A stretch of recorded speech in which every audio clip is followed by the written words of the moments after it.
around us. The lowest patio at the same height as the building we started off next to, not including the clock tower. The second patio at the same height as some of the towers across the way.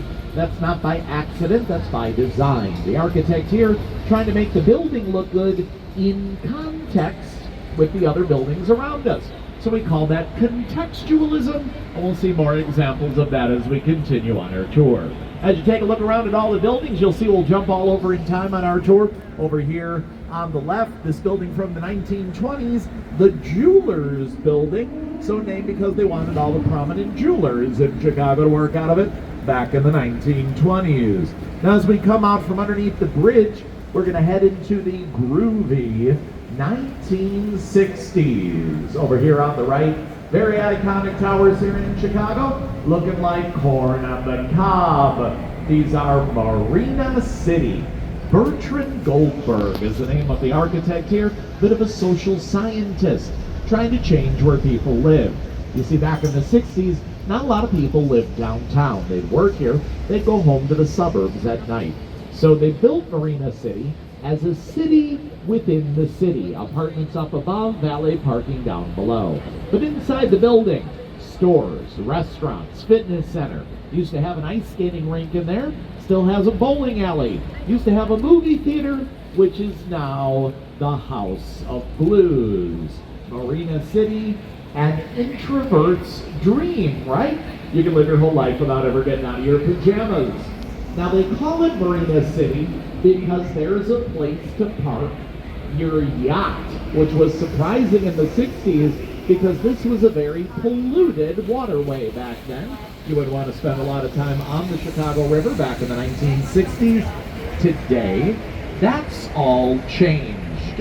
If you take a look over to your left, you can see we've added about a mile of new shoreline to the city with our river walk. It's a great example of a positive loop. As more folks come down to the river, the more interested they are in keeping the river clean.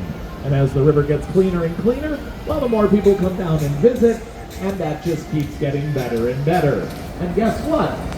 All of you are some of those people. So we're glad to have you on the river here today. Now you might notice we go under a lot of bridges on our tour.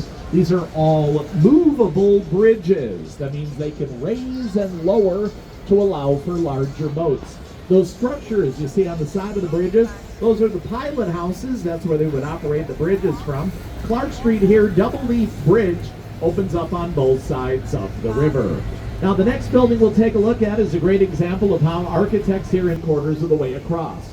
The part closest to us from the 1920s, the annex in the back and the roof added in the 1980s. Now if you look at the section from the 80s, you'll see it's built with modern materials and in a modern technique.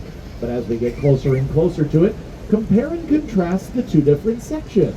You'll start to realize that that newer section, though it doesn't exactly copy what's come before, it is inspired by the older section of the building. The two sections being built.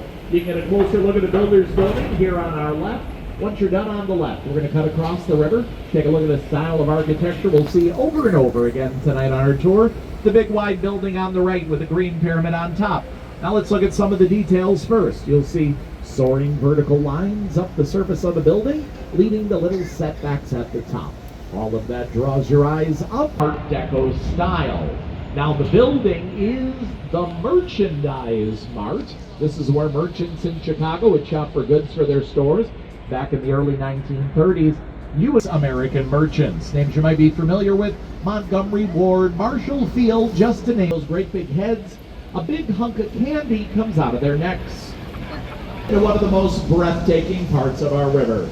Welcome everyone to Wolf Point, a 360-degree view of architecture. Most of the buildings you'll see around here built in just the last few years. Wolf Point's the name of the part of the river where the main branch, what we're on, meets up in the north and south branches.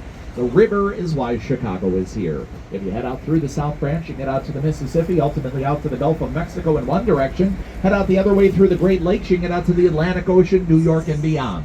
That makes Chicago the beating heart of the United States. Everything coming in and out from right here. Now straight in front of us where the points of the river meet, this building is called River Point. That makes sense, right? But because of the parabolic arches at the top and bottom of the building, Some folks say it looks like the box you microwave Hot Pockets in. They called it the Hot Pocket building.